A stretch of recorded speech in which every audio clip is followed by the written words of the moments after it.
नमस्कार दोस्तों। ये सेकंड ग्रेड का पेपर है। सेकंड ग्रेड का पेपर है और 2022 वाली भर्ती है ना, उसका है। आंसर की जारी की है 2024 में। यानी कि डेट बता देता हूँ। दूसरे फ़ोन में आंसर की कॉल रखी है।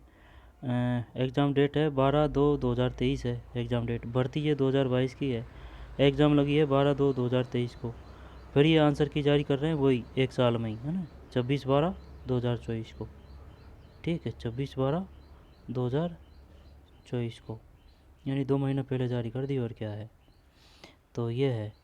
अब इसमें अपन 40 क्वेश्चन देख चुके हैं। अब इससे आगे चलेंगे, है ना, 40।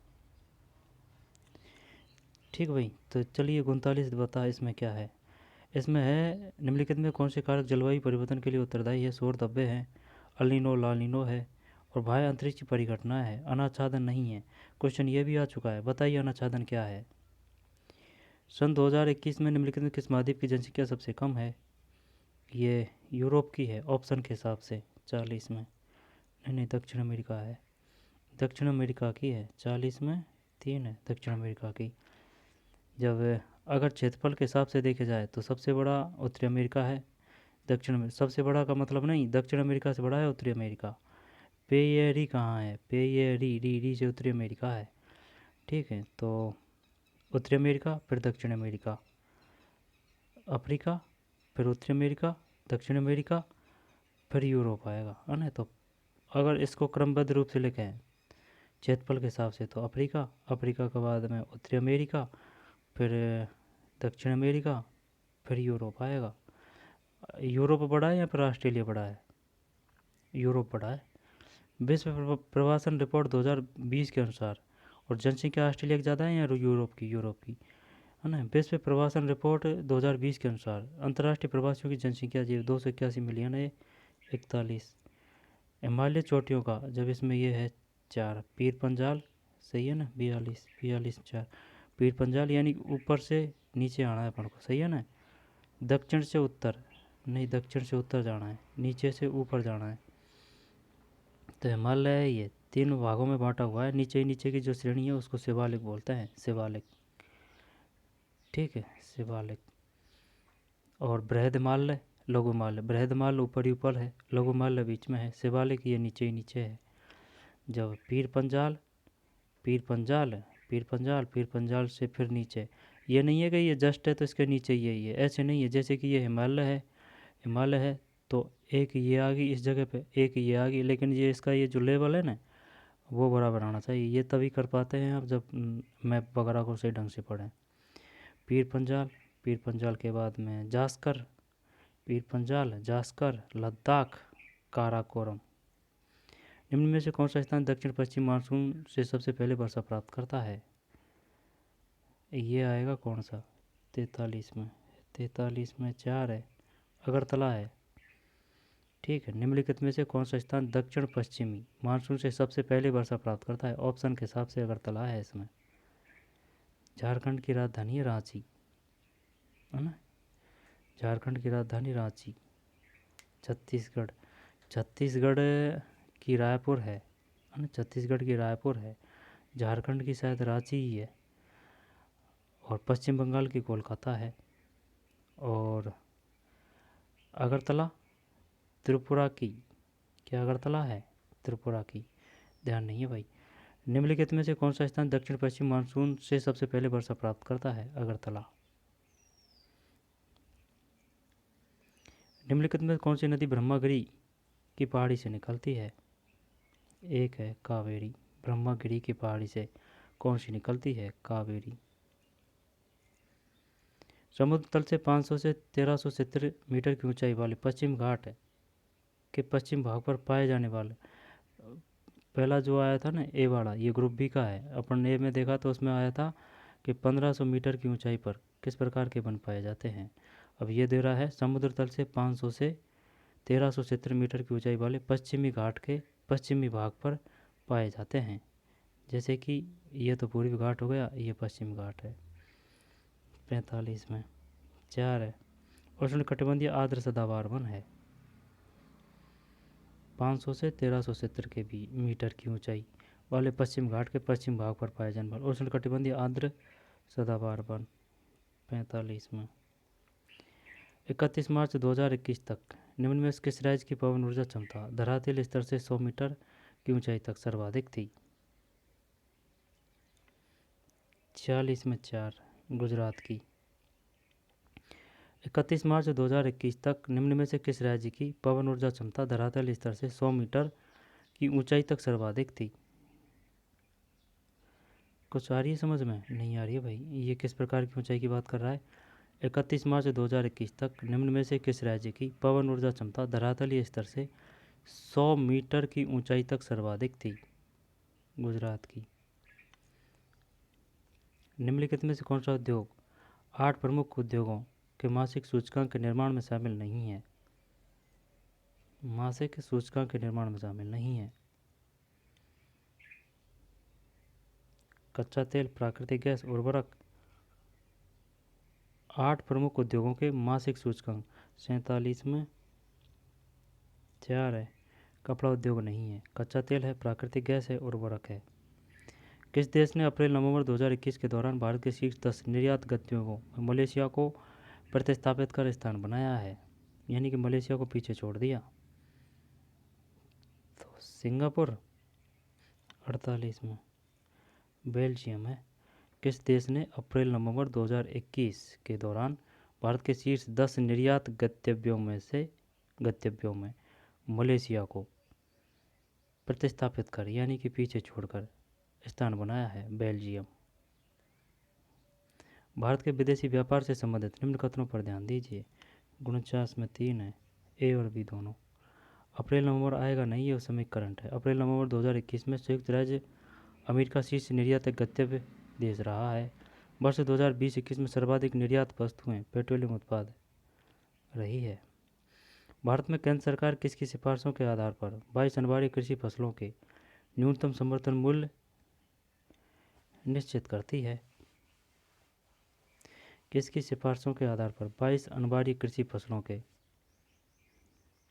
50 में 1 है, कृषि लागत व कीमत आयोग।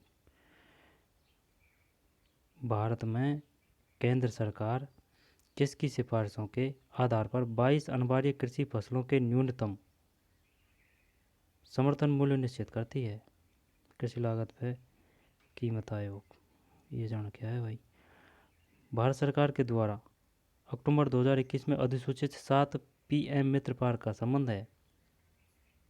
51 में आएगा 4 है।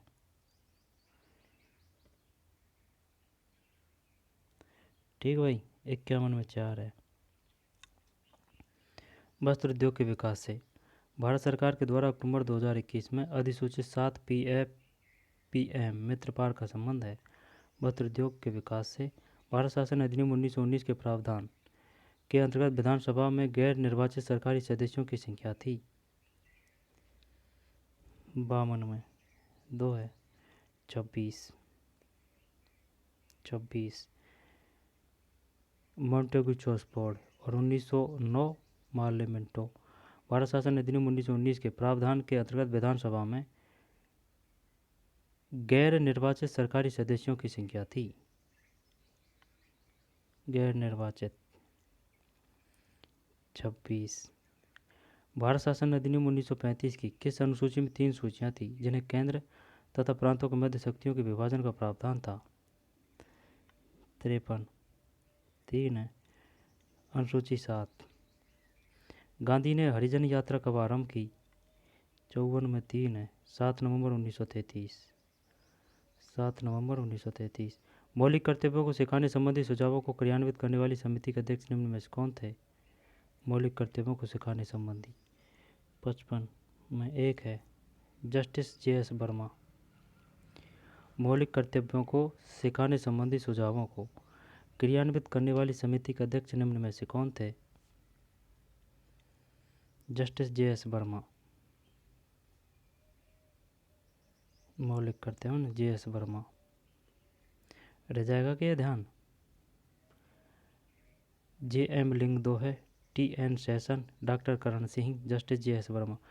मौलिक कर्तव्यों को है ना। भाग कौन से में है ये? मौलिक कर्तव्य। मौलिक अधिकार तो 3 है ना। मौलिक अधिकार तो 3 है। मौलिक कर्तव्य की बात है तो ये 4 आ जाएगा।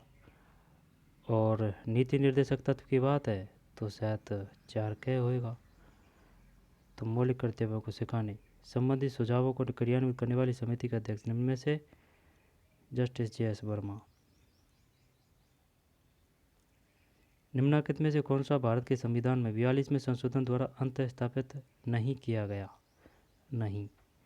जब 56 में 3 है, 3 को हटा देते हैं और को देख लेते हैं। भारत के प्रत्येक नागरिक का यह कर्तव्य होगा कि वह हमारी सामाजिक संस्कृति की गौरवशाली परंपरा का महत्व समझे और उसका परिरक्षण करे। ठीक है। राज्य देश के पर्यावरण के संरक्षण तथा संवर्धन का और वन तथा वन जीवों की रक्षा का प्रयास करेगा। और राज्य यह सुनिश्चित करेगा कि विधिक तंत्र इस प्रकार काम करे कि समान अवसर के आधार पर न्याय सुलभ हो। राज्य सहकारी समितियों के स्वैच्छिक निर्माण के प्रोत्साहन का प्रयास करेगा। ये नहीं है। जब भारत के प्रत्येक नागरिक का यह कर्तव्य होगा कि वह हमारी सामाजिक संस्कृति की गौरवशाली परंपरा का महत्व समझे और उसका परीक्षण करें।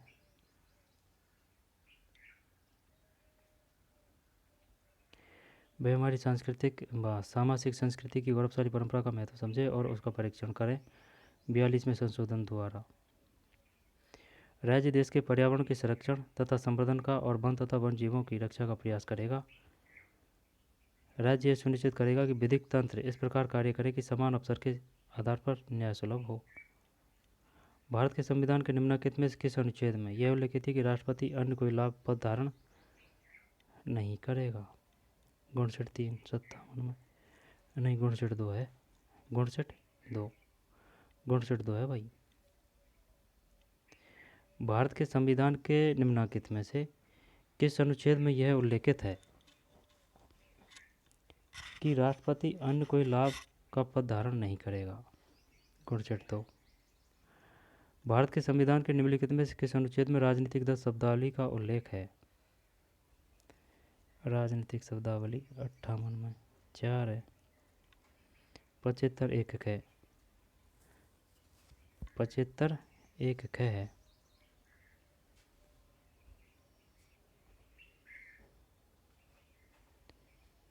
कछु पल्ले पड़ रही है, ऊपर उड़ जा रही है बात। भारत के संविधान के निम्नलिखित में से किस अनुच्छेद में राजनीतिक दल शब्दावली का उल्लेख है?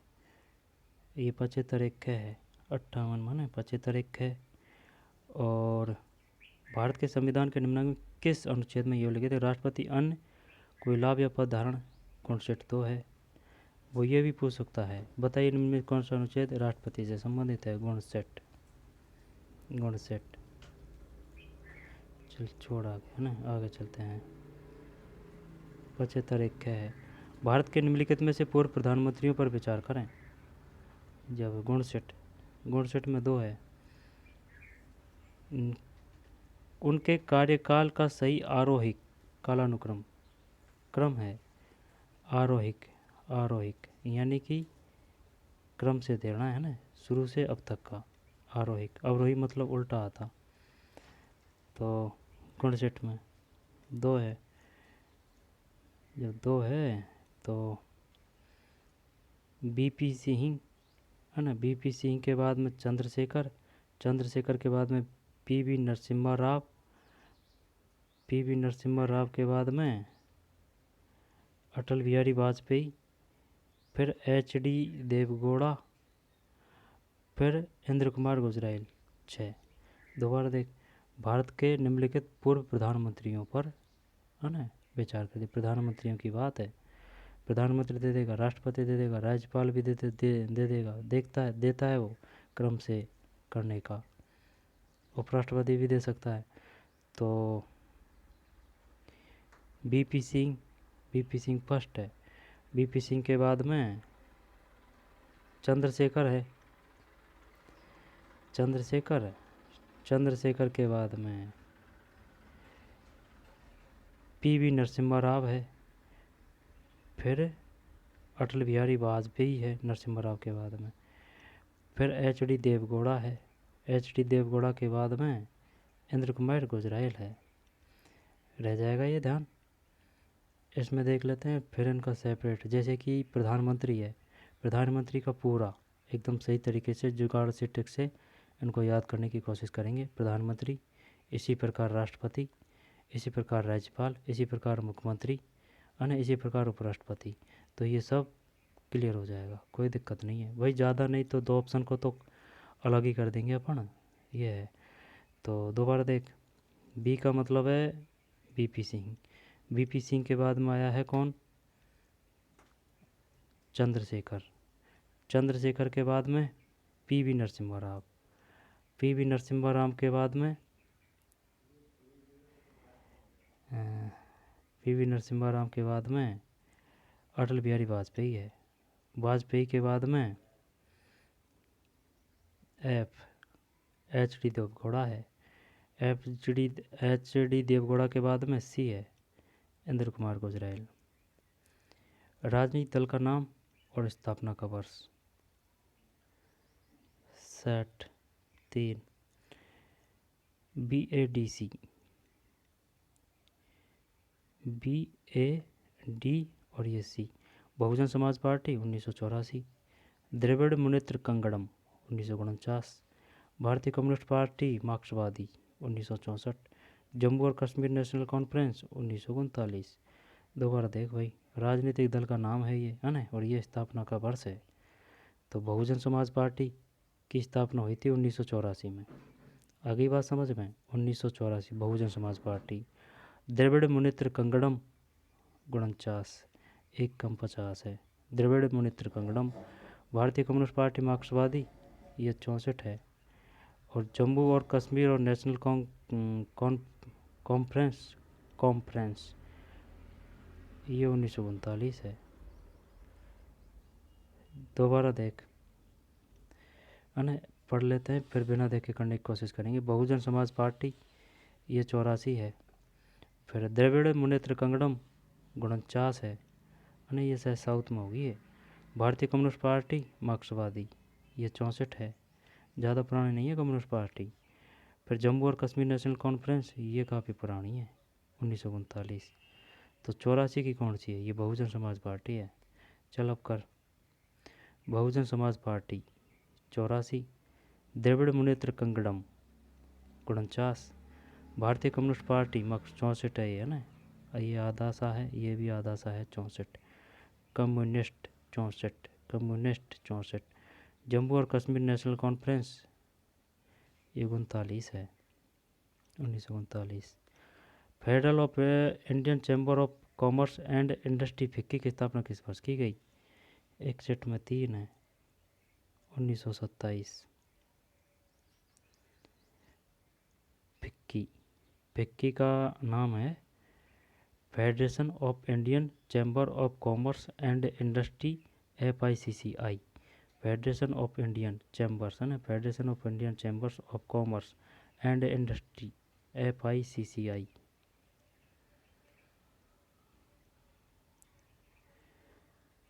1927 है, 1927, 61 में 3।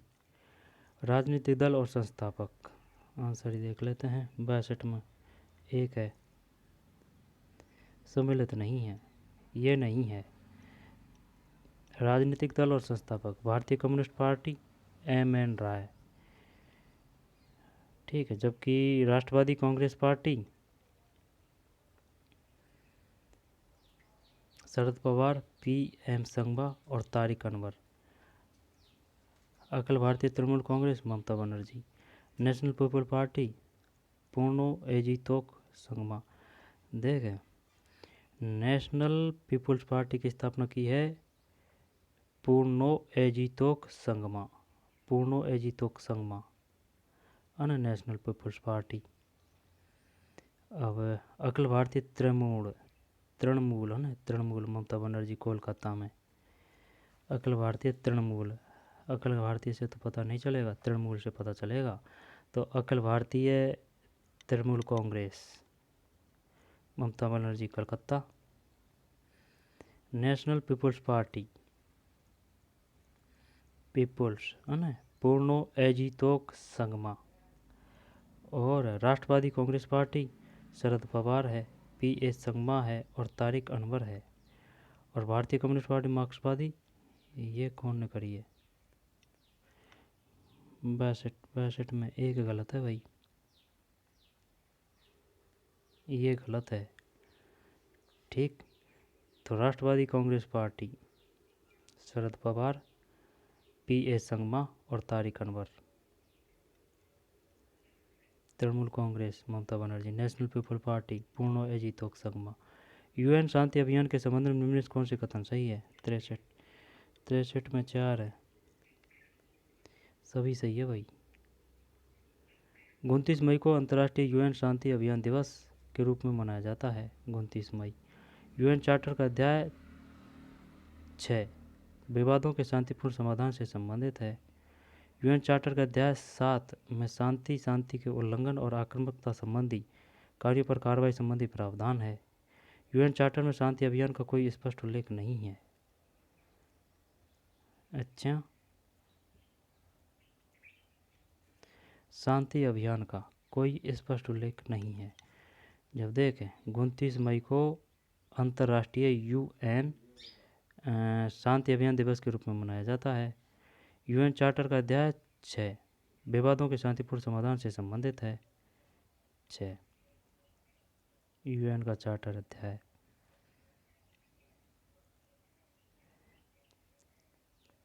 विवादों के शांतिपूर्ण समाधान से। और यूएन चार्टर का अध्याय 7 शांति के उल्लंघन आक्रामकता संबंधी कार्यों पर कार्रवाई संबंधी प्रावधान है। लेकिन ये शांति अभियान का कोई उल्लेख नहीं है।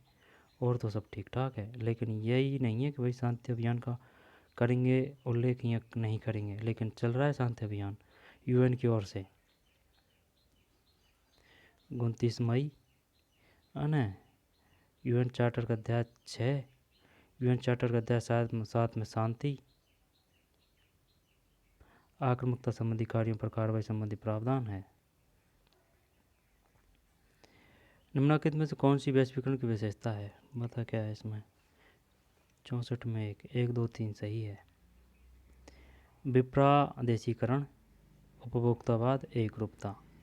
विप्रादेशीकरण को मतलब क्या है? डिटेरलाइजेशंस, डिटोरियलाइजेशन है ये, है ना। तो विप्रादेशीकरण, उपभोक्तावाद, एकरूपता।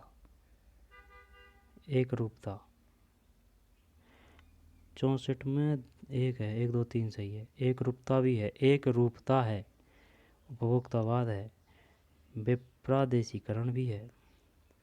संयुक्त राष्ट्र सुरक्षा परिषद के एक स्थायी सदस्य के रूप में भारत के 2 साल के कार्यकाल 2021 से 22 का समग्र उद्देश्य नॉर्म्स NORMS की उपलब्धि है, जिसका अर्थ है 3 है new orientation for a reformed multilateral system. New orientation for a reform multilateral system. देखे एन से new NORMS new orientation for a reform multilateral system. ये तो RS में भी नहीं आते इस प्रकार के क्वेश्चन। तो निम्नलिखित में से किसने सिंधु जल समझौता 1960 पर हस्ताक्षर किए हैं? ये तो जवाहरलाल नेहरू और मोहम्मद अयूब खान। हुसैन शाही यही है 66 में, है ना। जवाहरलाल नेहरू और मोहम्मद अयूब खान। कब हुआ था? 1960 में। सिंधु जल समझौता। और ताशकंद समझौता, तो सिंधु जल समझौता 1960, जवाहरलाल नेहरू और मोहम्मद अयूब खान। निम्नलिखित अरावली पर्वत शिखरें हैं, इन शिखरों की ऊंचाई के अनुसार घटते क्रम में क्रमबद्ध करिए। अरावली पर्वत शिखरें हैं, शिखरों की ऊंचाई के अनुसार घटते हुए क्रम में, यानी कि बड़ा से छोटा लिखना है। तो सबसे टॉप पे तो गुरु शिखर है, फिर शेर है ए और डी दोनों में है, ए और डी। फिर गुरु शिखर, शेर, फिर अचलगढ़ बी, ADB तो क्या 4 कर दें 67 में? 67 में 1 है, 1 का मतलब ये है। तो गुरु शिखर फर्स्ट, फिर शेर, शेर के बाद में ये आएगा दिलवाड़ा, दिलवाड़ा, दिलवाड़ा के बाद में ये अचलगढ़ है, अचलगढ़ के बाद में फिर ये कुंभलगढ़ है। जब गुरु शिखर फर्स्ट, फिर शेर सेकंड, अचलगढ़ थर्ड कर दिया था अपन ने, अचलगढ़ इसमें दिलवाड़ा है, दिलवाड़ा माउंट आबू 3, फिर ये अचलगढ़ है। अचलगढ़ कहाँ है? अजमेर है या फिर जयपुर है? अचलगढ़, अचलगढ़, अचलगढ़ अजमेर है या जयपुर है? फिर ये कुंभलगढ़ है। रह जाएगा ना ध्यान, एक है इसमें गुरु शिखर, गुरु शिखर के बाद में शेर, शेर के बाद में दिलवाड़ा माउंट आबू है ना, फिर अचलगढ़, अचलगढ़ के बाद में फिर ये कुंभलगढ़। राजस्थान के दक्षिण पूर्वी पठारी भाग में औसत वार्षिक वर्षा होती है दक्षिण और पूर्व की, दक्षिण और पूर्व की, जैसे कि ये राजस्थान है तो ये दक्षिण पूर्व की ये बात कर रहा है। जब इसमें तो ज़्यादा ही होती है ना, 80 से 120 कर दें 68 में, सही है 80 से 120। राजस्थान के निम्नलिखित नदियों को उनकी सहायक नदियों से सम्मिलित कीजिए। जब चंबल की तो ये होगी ना अनास और चाप, अनास बनास की सहायक है तो बनास चंबल की तो है। रुक जाओ बनास भी दे रखा है इसमें, बनास की तो ये अनास होगी, अनास और चाप। अब माही की है चंबल की, चंबल की और कौन सी आएगी? चंबल, ये बे आ रहा है ना परवन, ये कल है सिवान परवन। अब माही 2 अक्षर 2 अक्षर, नहीं साबरमती, साबरमती बाकल हथमती, माही खारी बांडी। चल देख 69 में 1, यानी कि BCDA, BCDA, BCD और ये A। चंबल की सिवान परवन ये तो सही है, इसमें तो कोई, ये ऐसे भी याद कर रखा है जैसे कि जो चंबल की जो ज़्यादातर जो सहायक नदी है ना उसमें बे ज़रूर आएगा, चाहे वो ये वाला बे हो चाहे वह ये हो। आई बात समझ में? और 3 अक्षर ज़्यादा आएंगे जैसे कि चंबल है, बनास है ना, पार्वती है, ठीक है ऐसे। और माही अनास और चाप है, माही, माही का पता नहीं है भाई।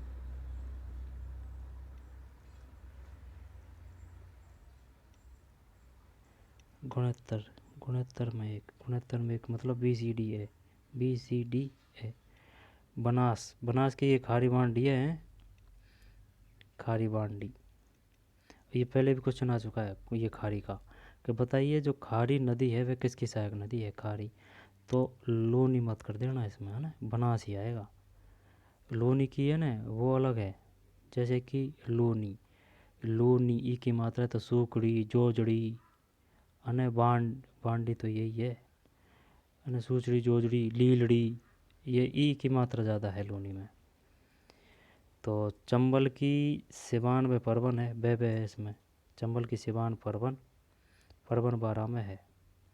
माही अनास और चाप है ना, माही नीचे है, करकरिका को 2 बार काटती है माही नदी, बांसवाड़ा में है ये। करकरिका किधर से होकर गिरती निकल रही है? बांसवाड़ा से। साबरमती बाकल और हथमती है, वाकल, साबरमती बाकल हथमती, ये ऐसे याद कर रखा है देख, साबरमती हथमती है ना। और बनास खारी बांडी 2 बार कर। चंबल सिवान परवन है, माही, माही अनास चाप है ना, अनास चाप ये याद नहीं है, माही अनास और चाप, अनास और चाप, अनास और चाप है ना, माही। जबकि साबरमती हथमती ये तो याद है, और बाकल भी है, ध्यान देना इस पर है ना, बाकल। अब बनास खारी बांडी है, खारी बांडी। 2011 की जनगणना के अनुसार 90% से अधिक। राजस्थान की कुल जनजाति जनसंख्या शामिल है। मीणा तथा भील 70 में। मीणा तथा सहरिया है इसमें 70 में 2। सही तो है 70 में 2। 70 में वो गलत आंसर देख लिया ना, 70 में 2। मीणा तथा भील 90% से अधिक। राजस्थान की कुल जनजाति जनसंख्या में शामिल है मीणा तथा भील। शुष्क सागवान वन के लिए सबसे उपयुक्त जिला है। शुष्क सागवान, जब शुष्क सागवान की बात है ना तो भरतपुर, जालौर, बांसवाड़ा। बात ये सागवान की है तो शुष्क समझ के क्या रेगिस्तान थोड़ी कर देगा तू। तो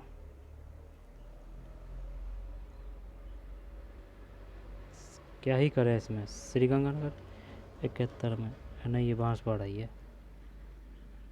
सागवान भाई बांसवाड़ा में ही तो मिलेगा, ज़्यादा बरसात होती है वहीं तो मिलेगा सागवान। लेकिन चक्कर ये शुष्क पड़ रहा था बस। शुष्क सागवान वन के लिए सबसे उपयुक्त जिला है बांसवाड़ा। मानगढ़ धाम बांसवाड़ा, गोविंदगिरी बांसवाड़ा, करकरेका बांसवाड़ा, माही नदी बांसवाड़ा, उदयपुर डूंगरपुर व बागड़ डूंगरपुर और बांसवाड़ा 71 में। 4 है। राजस्थान राज्य के पशुपालन विभाग द्वारा गौवंश प्रजनन हेतु गोपाल कार्यक्रम राज्य के 10 दक्षिण पूर्वी जिलों में किस वर्ष में आरंभ हुआ। 72 में 2 है। 90 और 91 में। गोपाल कार्यक्रम राज्य के 10 दक्षिणी पूर्वी जिलों में किस वर्ष में। 10 जिलों के नाम बात कर रहा है दक्षिणी पूर्वी जिलों में। 90 और 91 में। 72 में है ना, 90 और 91, 1990 91। 2011 की जनगणना के अनुसार राजस्थान के शहरी क्षेत्रों में महिला साक्षरता दर है शहरी 67.91 में है शहरी। 73 में। फंसा दिया ना इसने, ये नहीं है। ये जो अगर बात दे रहा है ना 67.91 की, ये वो है कुल महिला साक्षरता है ये 67.91 में। ध्यान देना इस पर, तभी तो इसने दिया है 67 के ये करेगा वो गारंटी से। 79.61 ये तो पुरुषों की है। 79.61 ये तो पुरुषों की है। 67.91 ये महिला की है कुल। लेकिन ये अपने से बात कर रहा है शहरी की, तो शहरी की 73 में 1 है 70.73।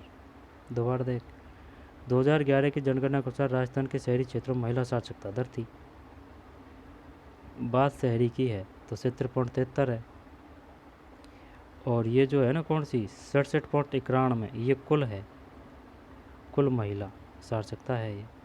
और 79.61 है ये पुरुष साक्षरता है, पुरुष 79.61, 79.61 पुरुष, 79.61 पुरुष, 67.91 कुल महिला, 67.91 कुल महिला, 67.91 कुल महिला, 19.61 कुल पुरुष।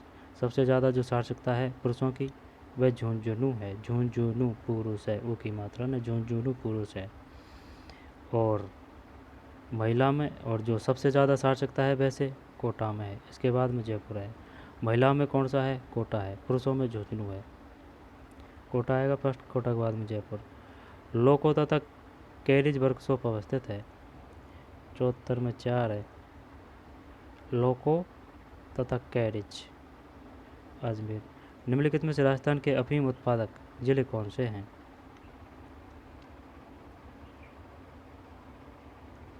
75 में 1 है चित्तौड़गढ़ और झालावाड़। निम्नलिखित में से राजस्थान के अफीम उत्पादक जिले कौन से हैं। चित्तौड़गढ़ और झालावाड़ है भाई, चित्तौड़गढ़ और झालावाड़ अफीम। राजस्थान के ग्रामीण पर्यटन स्थलों को उनके संबंधित प्रदेशों से सम्मिलित कीजिए। इसको तो कर देंगे अपन, है ना। देख, मेवाड़ तो ताल छापर तो चूरू जाएगा ना, जब चूरू जाएगा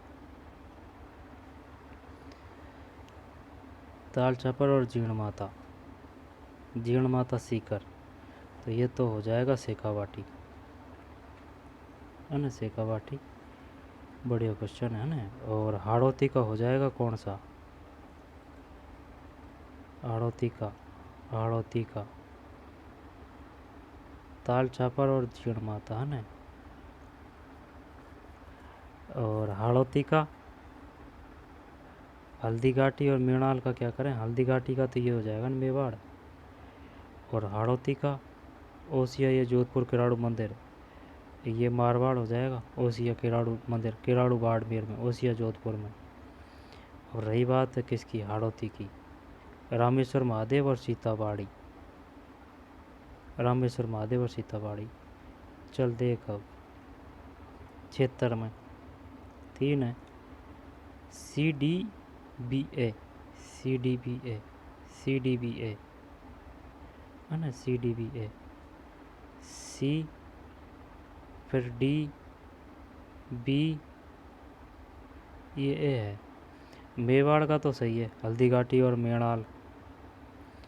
हाड़ौती का भी सही है, रामेश्वर महादेव और सीताबाड़ी। रामेश्वर महादेव शायद कोटा है, सीताबाड़ी ये शायद 12 है, सीताबाड़ी ध्यान नहीं है ना, सीताबाड़ी। रामेश्वर महादेव तो शायद कोटा ही है, रामेश्वर महादेव। और सीताबाड़ी ये ध्यान नहीं है, इनका नहीं है। मेवाड़, फिर मेवाड़ तो हल्दी घाटी मेणाल हो गया। हाड़ौती का ये रामेश्वर महादेव और सीताबाड़ी है। मारवाड़ में ओसिया जोधपुर, किराड़ू बाड़मेर, शेखावाटी, तालछापर चूरू, जीण माता सीकर। प्रतिहारों की 26 शाखाओं में सबसे प्राचीन शाखा है, 26 शाखाओं में सबसे प्राचीन शाखा, जब ये वो आएगी कौन सी, प्राचीन की बात कर रहा है ना, मंडोर ही करते हैं भाई 77 में, सही है मंडोर। ये मारवाड़ में थी भाई। प्रतिहारों की 26 शाखाओं में से सबसे प्राचीन शाखा है मंडोर। ग्वालियर, उज्जैन, कन्नौज, मंडोर है ये। आहड़ के उत्खनन का कार्य सर्वप्रथम 1953 ईस्वी में किसके नेतृत्व में हुआ, HD साहकलिया है। आहड़, आंसर देखते हैं पहले 78 में।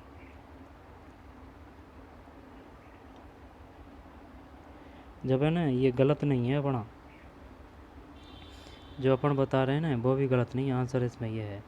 चक्कर ये पड़ गया भाई, सर्वप्रथम की अगर बात कर रहा है ना तो ये ऐसे याद कर रखा है, ए जो अक्षर है वो सर्वप्रथम आता है, तो अक्षर कीर्ति व्यास। लेकिन अपन ने टेक दिया भाई उत्खनन करता, चल भाई HD साहकलिया है, आहड़ से HD साहकलिया, ये सही है। आहड़ के उत्खननकर्ता से संबंधित HD साहकलिया है, लेकिन बात ये सर्वप्रथम की बात कर रहा है 1953, अक्षय कीर्ति व्यास। ठीक, तो आहड़ उत्खनन से संबंधित है HD साहकलिया, लेकिन अगर सर्वप्रथम की बात करेगा तो अक्षय आएगा भाई। आहड़ के उत्खनन का कार्य सर्वप्रथम कब हुआ, 1953 में, 1953 में, 1953 में। जब किसके नेतृत्व में हुआ, अक्षय कीर्ति व्यास। अक्षय कीर्ति व्यास। आहड़ के उत्खनन का कार्य सर्वप्रथम 1953 ईस्वी में किसके नेतृत्व में हुआ। सर्वप्रथम की बात है तो ए अक्षर सबसे पहले आता है, तो अक्षय कीर्ति व्यास है। और आहड़ उत्खनन से संबंधित है HD, डैश से डैश HD साहकलिया। अजमेर की स्थापना के पूर्व चौहानों की राजधानी कौन सी थी। अजमेर की स्थापना के पूर्व चौहानों की राजधानी कौन सी थी, तो मंडोर ही करेंगे। अब इसमें तो क्या ही नहीं, ये सांभर करेंगे, सांभर। ये मंडोर तो मारवाड़ से संबंधित है, मंडोर तो मंडोर से मेड़ था, जो लाया गया था वह मारवाड़ से है, ये तो सांभर होगी शायद 79 में, सही है सांभर है ना, सांभर। अजमेर की स्थापना से पूर्व चौहानों की राजधानी कौन सी थी, कौन सी थी, तो अजमेर की स्थापना के पूर्व चौहानों की राजधानी तो ये सांभर है। और ये जो मंडोर की बात कर रहा है ना, ये जोधपुर की बात है, मारवाड़ दे मंडोर, रे से मारवाड़ है, तो पहले मंडोर, मंडोर से फिर मेड़ था। अलाउद्दीन खिलजी ने जालौर के किस राजपूत वंश का अंत कर दिया था, सोनगरा चौहान वंश, 80 में। अलाउद्दीन खिलजी ने जालौर के किस राजपूत वंश का अंत कर दिया था, सोनगरा चौहान वंश, जालौर 1311 की बात है। कानड़देव चौहान, और कानड़देव का पुत्र था बीरमदेव। सोनगरा चौहान वंश है, सोनगरा। अच्छा 80 में 4।